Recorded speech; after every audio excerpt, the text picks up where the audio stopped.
Morning, everybody. It is Tuesday, the 25th of April, which means it is London Marathon 2023 post 2 days. And I promised I would give a final video update to talk a little bit about how it went. And so here I am. And good news, I'm in one piece and I did it. So here is the medal. I promise I won't be wearing it on all of the meetings that I have for the rest of my life, but there may be some this week that I do turn up to it in. And I travelled home in it yesterday, which was pretty amazing. So, London Marathon 2023 for the Miscarriage Association. It, by no small distance, pardon the pun, is the hardest thing I've ever done. And it takes not just physical strength, but it takes massive mental strength to train for it and then to do it. But I'm so pleased that I did. The run up to the marathon week was awful. I managed to do something to my back, pull a muscle or trap a nerve or something, which was so painful, it brought me to tears just 48 hours and 24 hours before the marathon. And whilst starting it or not starting it was never in any question for me, there was a point where I actually just wasn't sure how on earth I was going to do it. But thanks to a trusty massage gun and lots of treatment, I got to the start line in the pouring rain on Sunday. And it's from start to finish, it's an atmosphere like nothing else. So people that you've never met before that are also solo runners that have either, or they're with their friends or they're with their running club or, they've done it 10 times or 100 times or never before. Everybody is there from all cultures, all backgrounds, all ages. It is a huge celebration of diversity. It's amazing. And everybody just has that one goal of getting to the start and then getting to the finish. And so I met some amazing people actually in the start line as the rain is pouring down. I met Emma and Lou, who actually got me to the start line, just chatted with me the entire time.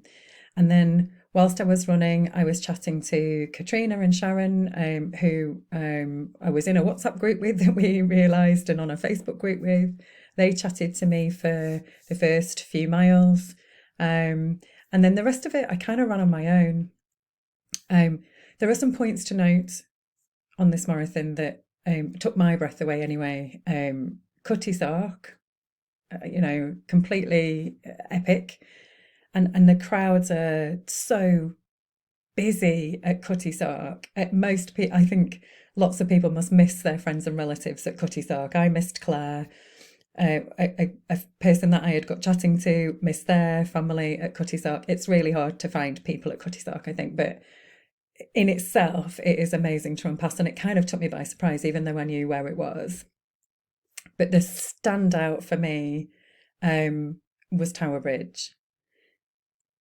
I was just completely unprepared for it. The sheer enormity of the crowds, the noise, the iconic Tower Bridge. I mean, it's kind of what it's for a little bit.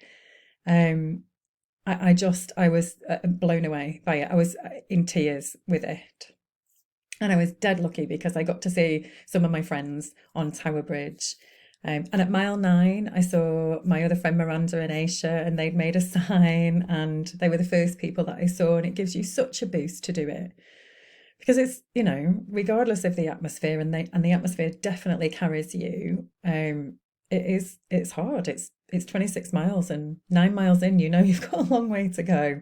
11 miles in, you've got a long way to go. When you reach that halfway point, I said to myself, okay, so I am now closer to the end than the start. This is good news for me. Because it was wet and raining, I had a blister on the ball of my foot, which was huge from mile 6. So I ran 20 miles on that blister. My Achilles was hurting, my quads were hurting. I got to the Miscarriage Association stand, who were at 17.5 miles, and my friend Claire was there as well. And seeing that was amazing. And I knew where they were going to be. And so I was kind of, for the 5K before, I was on a countdown, even maybe 10K before, I was on a countdown to the Miscarriage Association stand to see that friendly face, that actually, to see the people that I'm doing this for, some of whom I've never met before. And on my hydration vest, I had 4 angel wings brooches, 2 on the back and 1 on each shoulder.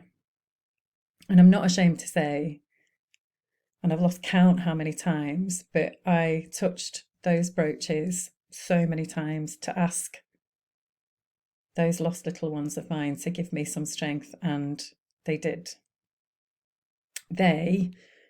And my phone was going crazy with WhatsApp messages and text messages, and I couldn't read them all because I was terrified about my battery, and I couldn't hear them because my AirPods battery died an hour in.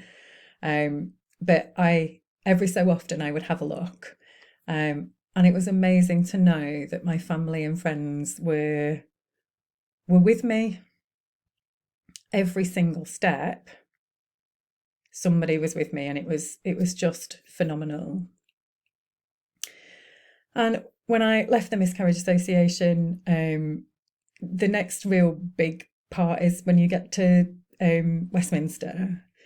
You go past Billingsgate Market, you know that you're nearing the end. You're running along by the side of the river, and then you come up to Westminster. You run past Met Police, Scotland Yard, and you come up to Westminster. And I took a photograph of Westminster. It's like, I've never been so happy to see it in my life.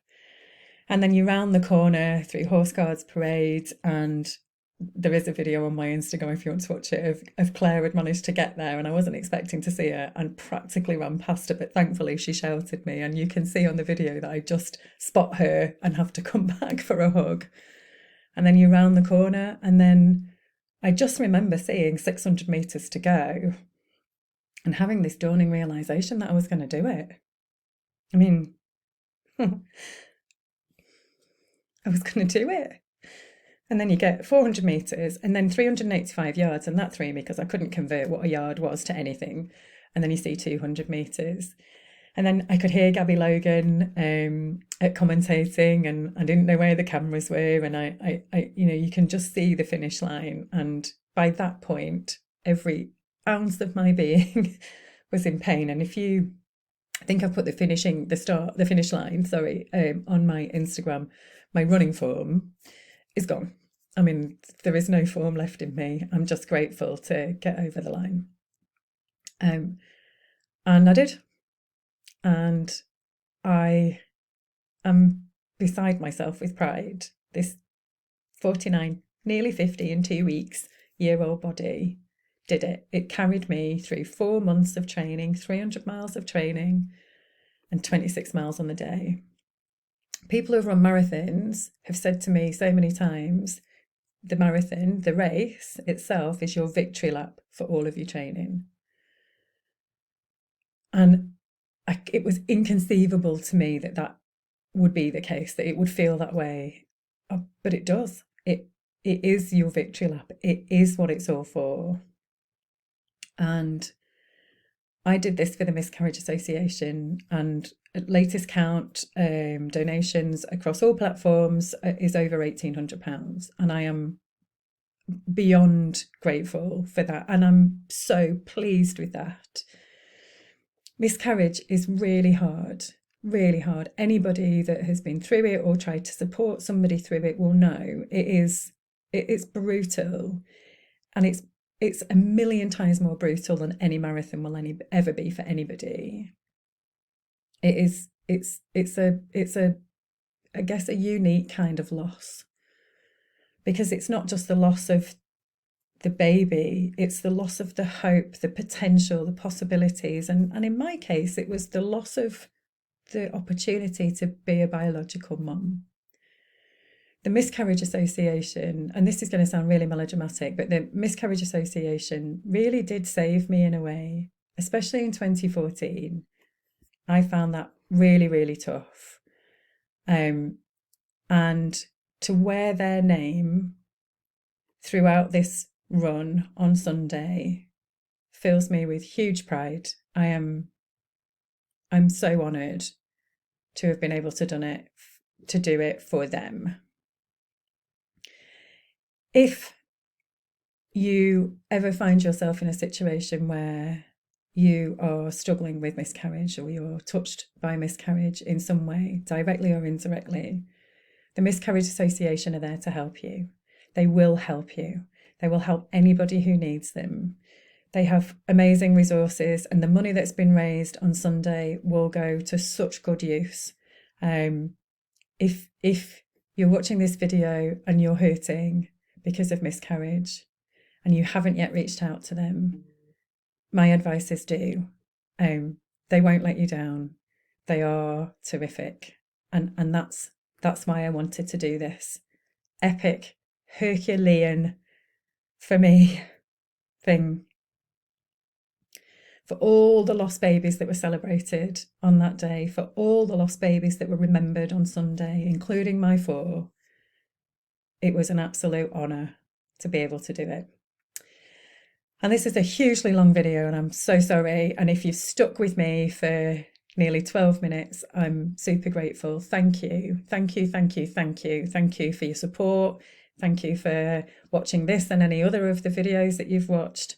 Thank you for donating if you did or you go on to. Thank you. I am never doing it again, but I had an absolute blast.